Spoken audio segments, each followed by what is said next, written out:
Good morning. It is my pleasure to welcome you here today on behalf of Gettysburg College, originally founded as Pennsylvania College in 1832. The history of Gettysburg College is intertwined with the momentous events that occurred here in 1863. The battle literally swept through our campus on July 1st, and our primary building at the time, Pennsylvania Hall, was taken over as a Confederate field hospital. It's truly remarkable that just 2 months later, the campus had been restored enough that the fall semester's classes could begin. As you've heard today, the National Cemetery was established that fall when Governor Andrew Curtin asked a local attorney, David Wills, to procure the land to bury those who'd fallen during the battle. David Wills was an alumnus of Gettysburg College, a member of the class of 1851. David Wills helped to plan the cemetery's dedication, and he personally invited President Lincoln to attend to say a few appropriate remarks. Wills and his wife hosted President Lincoln in their home the evening before the dedication. The next morning, on November 19th, 1863, our students and faculty walked to the center of town where they joined the townspeople outside of the Wills house and followed President Lincoln out here to the cemetery. And so each year, when we welcome our first-year students into our community, we recreate that walk from campus through the center of town, down Baltimore Street to the cemetery, to hear and reflect on the Gettysburg Address. This tradition serves as a defining moment for our new students, and it reinforces in them the significance of this historic place in which they will spend the next 4 years of their lives. We at Gettysburg College are very proud to have played a part in these historic events 150 years ago, and we are proud of our place as participants in Gettysburg's annual Dedication Day ceremonies. Today, I'm especially honored to introduce historian and author Dr. James McPherson. After receiving his PhD from Johns Hopkins University, Dr. McPherson joined the faculty at Princeton University, where he has had an extraordinarily successful career. He's currently the George Henry Davis 1886 Professor Emeritus of American History. Dr. McPherson is a prolific author and scholar who has studied the social, political, and military aspects of the Civil War and their interconnection. In 1965, his book, The Struggle for Equality, which was based on his dissertation, earned him the Anisfield Wolf Award, which is given for books that advance our understanding of racism. Then in 1988, he won a Pulitzer Prize for Battle Cry of Freedom, the Civil War Era, a book that riveted its readers and put the Civil War back into the public's consciousness. In 1998, Dr. McPherson received the Lincoln Prize, an award given annually by the Gilder Lehrman Institute of American History and Gettysburg College, for his book For Cause and Comrades. He received a second Lincoln Prize in 2009 for Tried by War, Abraham Lincoln as Commander-in-Chief. And in 2007, he received the first ever Pritzker Military Library Literature Award for his lifetime achievement in military writing. Dr. McPherson is known for his ability to make history accessible to the public and relevant for today. And he's also well known for his advocacy in battlefield preservation. As one of the most widely read historians in the country, he has made a tremendous contribution to the public's understanding of the Civil War era. We are so very honored to have him here with us today to speak on this significant anniversary. Please join me in giving a warm welcome to Dr. James McPherson.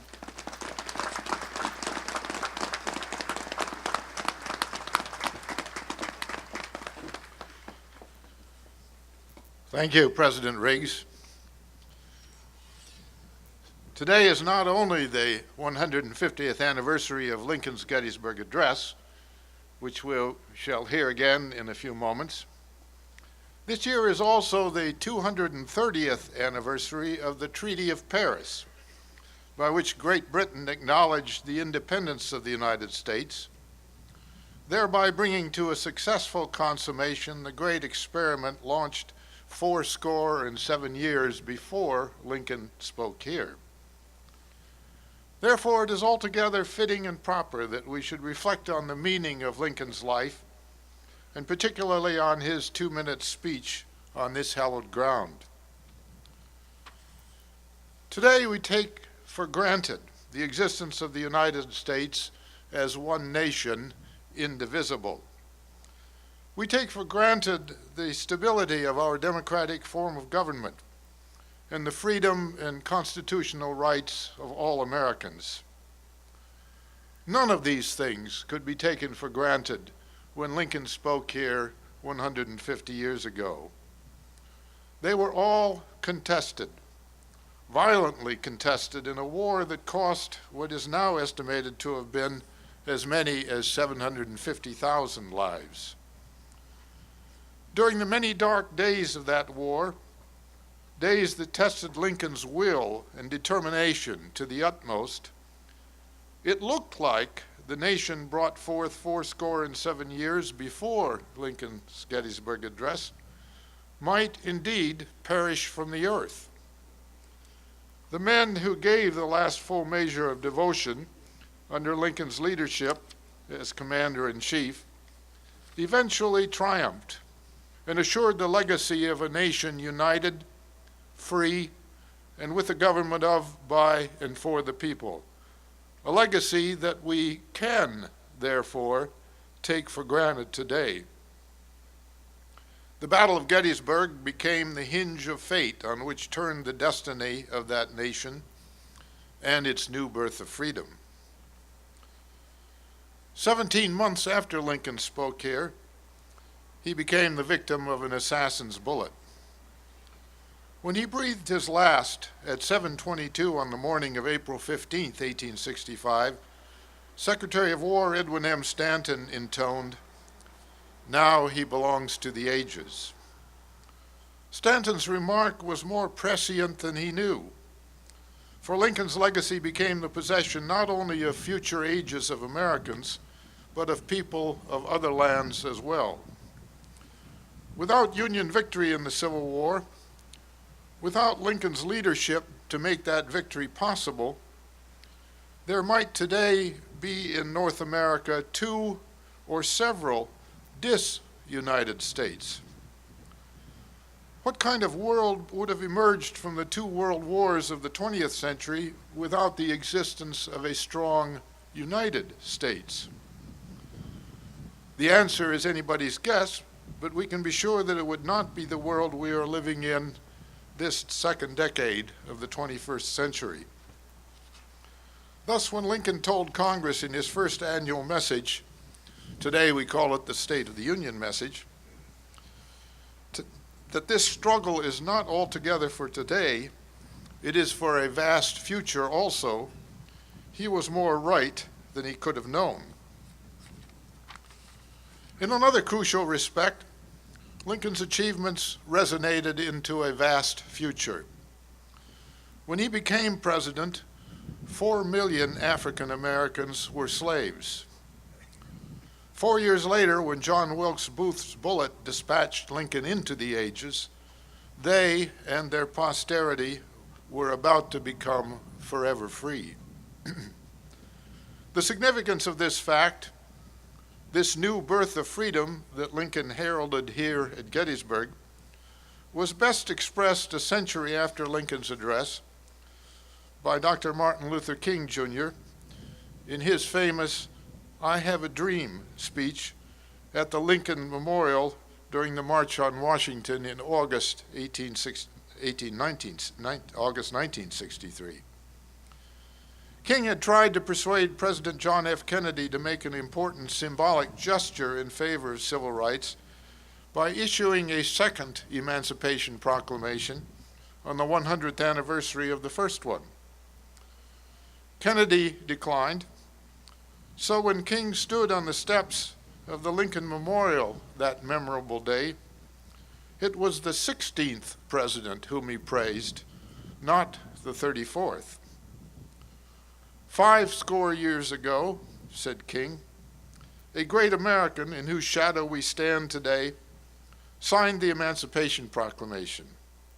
This momentous decree came as a great beacon of hope to millions of Negro slaves who had been seared in the flames of withering injustice. I think Lincoln would have been surprised by the reverence accorded to him in future generations. But he did have a profound sense of history and of the place of his generation would have in history. In many of his speeches during the Civil War, in which he defined the meaning of that war for America's present and future, Lincoln invoked both the past and the future to inspire the present. He had a reverence for the generation that had conceived and brought forth the nation in 1776. The Civil War for him was the great test of whether his own generation in 1861 was worthy of that heritage from 1776. Would they preserve that heritage, or would they allow it to perish from the earth? Fellow citizens, we cannot escape history, he said in 1862. We of this Congress and this administration will be remembered in spite of ourselves. The fiery trial through which we pass will light us down in honor or dishonor to the latest generation. In giving freedom to the slave, we assure freedom to the free, honorable alike in what we give and what we preserve. We shall nobly save or meanly lose the last best hope of earth. It was here at Gettysburg that Lincoln made the most eloquent and effective expression of these ideas.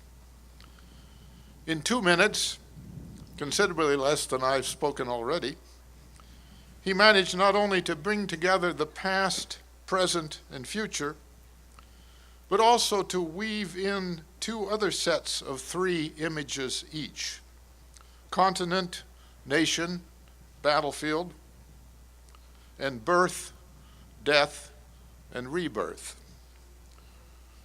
The Gettysburg Address is so familiar to us, many of you virtually know it by heart, that we sometimes say or hear it without really thinking about its meaning. When you hear our modern-day Mr. Lincoln deliver these familiar words again today, think about their meaning with respect to these 3 sets of 3 images each, interwoven to make an unforgettable pattern. 7 years in the past, said Lincoln, our fathers gave birth on this continent to a nation conceived in liberty. Today, our generation, he continued, we face a great test whether that nation or any nation so conceived can survive. In dedicating the cemetery on this battlefield, the living must take inspiration from those who gave the last full measure of devotion in order to finish the task they so nobly advanced. Life and death in this passage have a paradoxical relationship. Men died that the nation might live. Yet the old Union also died, and with it would die the institution of slavery. After these deaths, the nation must have a new birth of freedom, so that government of, by, and for the people that our fathers brought forth in the past shall live into the vast future. Will that legacy of one nation, indivisible, with liberty for all, that Lincoln left us, still be around in another 150 years? No one can say. Perhaps the best words to express what that legacy means today were those written by a 17-year-old girl from Texas several years ago in an essay contest connected to a Lincoln exhibit at the Huntington Library. This girl's forebears had immigrated to the United States from India in the 1960s. She wrote, "If the United States was not in existence today, I would not have the opportunity to excel in life and education. The Union was preserved not only for the people yesterday, but also for the lives of today." Let us take inspiration from her words to continue the unfinished task so nobly advanced by those who gave the last full measure of devotion on this battlefield.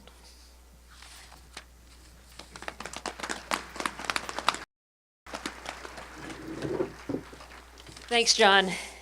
Well, in the spirit of President Lincoln and out of respect for all of you who are huddled here on this cold morning, I am going to commemorate the legacy of Gettysburg just as Lauren did a few minutes ago in 272 words. 150 years ago, Abraham Lincoln said, "The world will little note, nor long remember what we say here." He was wrong.